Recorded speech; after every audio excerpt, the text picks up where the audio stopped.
ஓடையை பார்த்திங்கன்னா தண்ணி பார்க்க நல்லா தெளிவாக இருக்குது. இந்த அணை வந்து எப்படின்னா புதூருக்கு பக்கத்தில் இருக்குது மேற்க. அது நம்ம ஊர்லேருந்து ஒரு 15 கிலோமீட்டர் கூட வரும்னு நினைக்கிறேன். கரெக்டாக தெரியல, நம்ம ஒரு நாள் போனே கிடையாது.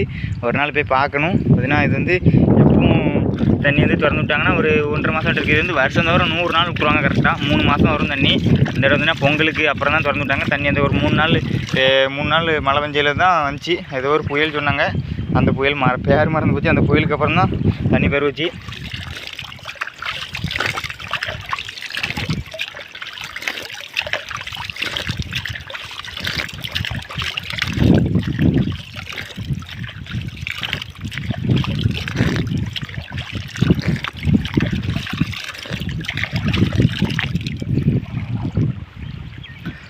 அதுக்கப்புறம் பார்த்தீங்கன்னா இந்த தண்ணி நான் குடிக்கன்னு சொல்லிட்டு நீங்கள் எங்கேயும் வாட்டர் தண்ணிலாம் குடிச்சிடுறாங்க. நமக்கு பழகி போச்சு.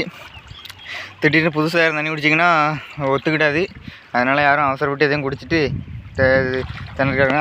அந்த வழியில் பார்த்திங்கன்னா அதிகப்படியான தண்ணி கிடக்குது. நமக்கு தேவையில்லை. அதனால் இதில் தான் மாமடை இருக்குது. மாமடையை அடைச்சி விட்டுறோம். அடைச்சி விட்டது தான் நமக்கு வந்து தண்ணி கம்மியாக வரும்.